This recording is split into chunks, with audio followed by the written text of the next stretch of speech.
Imagine a shadow so vast, it doesn't just block the sun. It seems to grab the very fabric of the sky with 100 twitching, muscular arms. You've heard of the Titans and the Olympians, the golden gods of marble and light. But beneath the foundations of their temples lies a much older, much darker secret. There are things in this world that weren't meant to be seen by human eyes, creatures born from the raw, violent collision of the earth and the heavens. We're talking about the Hecatoncheires, the hundred-handed ones. And if you think you know what a monster looks like, you haven't looked deep enough into the pit. Why should anyone in 2026 care about a myth from 3 millennia ago? Because the Greeks didn't write these stories to entertain. They wrote them as a warning about the forces that still stir beneath our feet. The air in these ancient tales doesn't smell like incense. It smells like wet copper, damp earth, and the suffocating heat of a subterranean prison that was never meant to be opened. In the beginning, before the world had a name, Gaia, the earth herself, and Uranus, the sky, brought forth life that defied logic. First came the Titans, then the Cyclopes. But it was the final 3 brothers that made even the sky recoil in disgust. Briareus, Codus, and Gyges weren't just big. They were biological nightmares. Picture a torso that branches out into 50 heads, each screaming in a different tone of agony, and 100 arms that never stop moving, like a nest of serpents woven into a human frame. The sound of their breathing was like the low roar of a distant hurricane, and the ground cracked wherever they stepped. But their father Uranus couldn't stand the sight of them. He didn't just exile them, he pushed them back. He forced these massive, screaming entities back into the womb of the earth, a physical and spiritual violation that left Gaia howling in pain. She could feel them scratching at her insides, 100 hands clawing at the stone, desperate for a breath of air they were never promised. Eventually, they were cast down into Tartarus, the deepest, darkest basement of reality. It's a place where the darkness is so thick you can taste it on your tongue, a metallic, bitter soot that coats the lungs. For eons, the only sound the Hecatoncheires heard was the rhythmic dripping of sulfur and the distant, muffled heartbeat of the world above. They grew in the dark, their muscles hardening like iron, their minds fracturing into 1,000 pieces of resentment.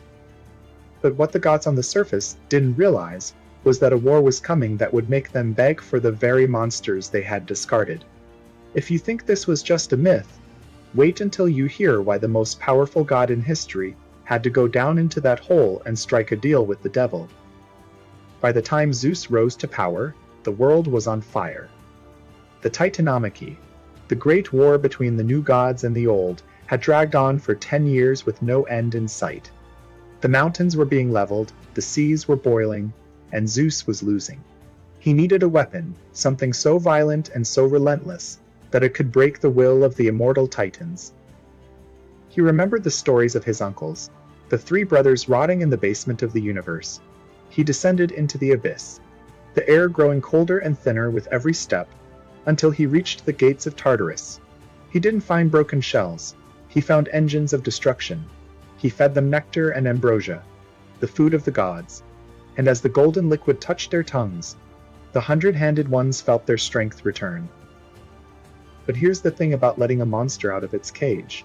You can't ever truly be sure if you're the master, or just the next meal. When the Hecatoncheires finally stepped onto the battlefield, the earth didn't just shake, it groaned under the weight of their arrival. Imagine the sight, 3 giants, 300 arms, and 150 heads all screaming for blood at once. They didn't use swords or spears, they used the earth itself. They reached down, tore up entire mountainsides, and began a bombardment that defies human comprehension. They were throwing 300 boulders a second, a constant crushing hail of stone that turned the sky black. The Titans, who thought they were the pinnacle of power, were buried under a mountain of rubble. The sound must have been deafening, the rhythmic, mechanical thud of 100 fists hitting flesh and bone over and over again.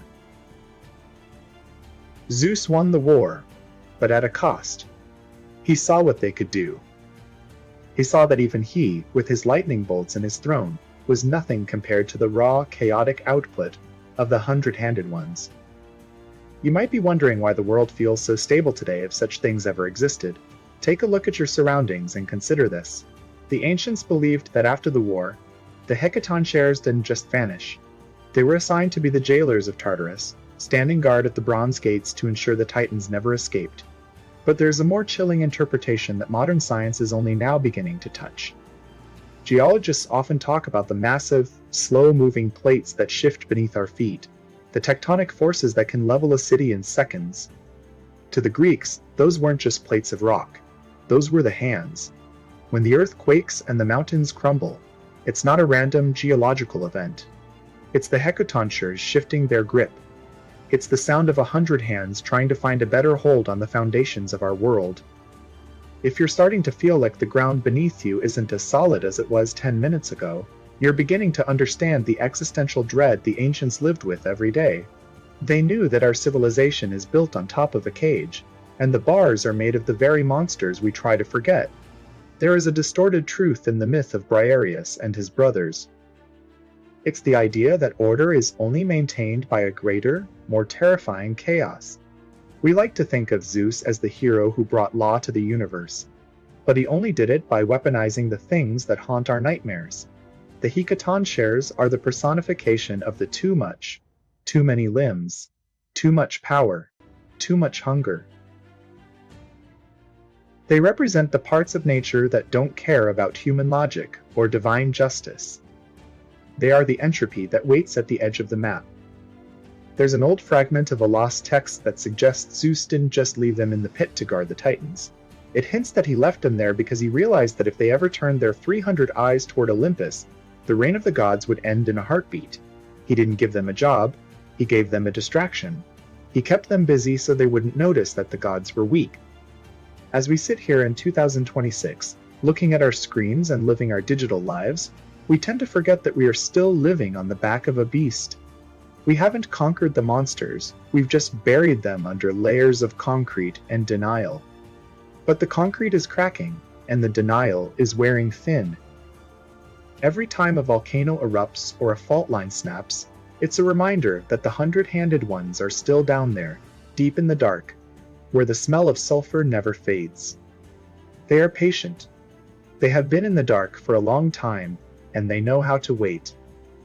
The real question isn't whether they exist, or if they are just a metaphor for the violent forces of the earth. The real question is much simpler and much more terrifying. If the Hecatoncheires are the ones holding the gates of hell shut, what happens on the day they decide to let go?